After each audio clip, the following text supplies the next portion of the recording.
మాజీ శాసనసభ్యులు కాటంరెడ్డి విష్ణువర్ధన్ రెడ్డి అల్లూరుపేట సత్రంలో ఎన్నికల ప్రచారం నిర్వహించారు.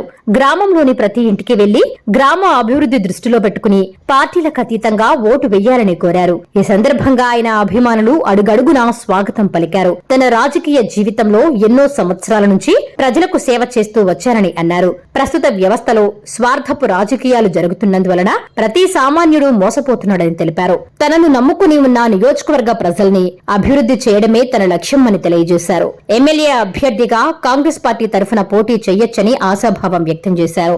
ఏ పార్టీ తరఫున పోటీ చేసినా తనను ఆశీర్వదించి గెలిపించాలని కోరారు. ఇదే తన చివరి రాజకీయ పోటీ అన్నారు. ఈ చివరి పోటీలో తనను ఆశీర్వదిస్తే కావలి నియోజకవర్గాన్ని అభివృద్ది పథంలో నడిపిస్తానని తెలిపారు.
ఈ దినం పేట సత్రం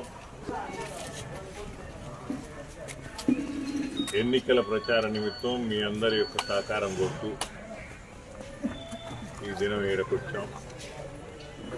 ఈ పేట సత్రం వాసులందరికీ మరి ముఖ్యంగా నాతోటి ఇతర ప్రాంతాల నుంచి ఇక్కడికి వచ్చిన వారందరికీ కూడా నా హృదయపూర్వక నమస్కారములు.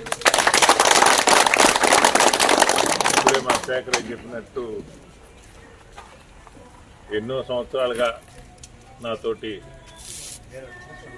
నాకు అండగా నా తోడుగా ఎన్నో కుటుంబాలు నాతో ఉన్నాయి. మా కుటుంబానికి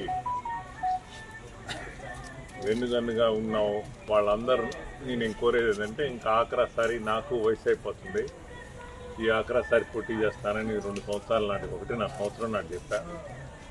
అనుకోని రీతిలో నాకు కొంచెం ఆరోగ్యం బాగలేక అలా రాలేకపోయింది.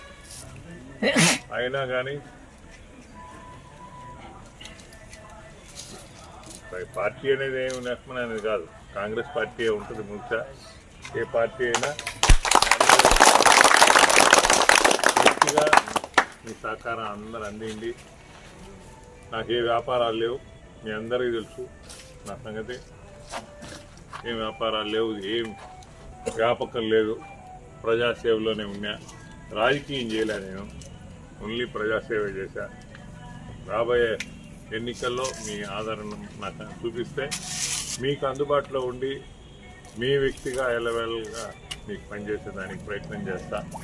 ఇది నా ఆత్మీయులతో మాట్లాడే వ్యవహారం, ఇది ఎక్కడ బయట పోయి మాట్లాడేది కాదు. అందువల్లనే నేను ఎన్నుకున్నది కూడా సత్రం ఇటువంటి ఏరియాలో. ఎందుకంటే నేను ఇంకా గుర్తు చూపించాను, మీకు గుర్తు చూపకుండా అడిగే ప్రాంతం అంతా సొంత వాళ్ళనే ఉద్దేశంతోనే పోతున్నా. మీ అందరి యొక్క సహకారాన్ని అందిండి. ఒకసారి మీ ప్రాంతవాసిని, మీకు అనుకూలంగా ఏది ఉన్నా, ఏ సమస్య ఉన్నా మీకు అందుబాటులో ఉండి నా వంతు నేను సహకారం అందిస్తానని చెప్తున్నా. దయచేసి మీరందరూ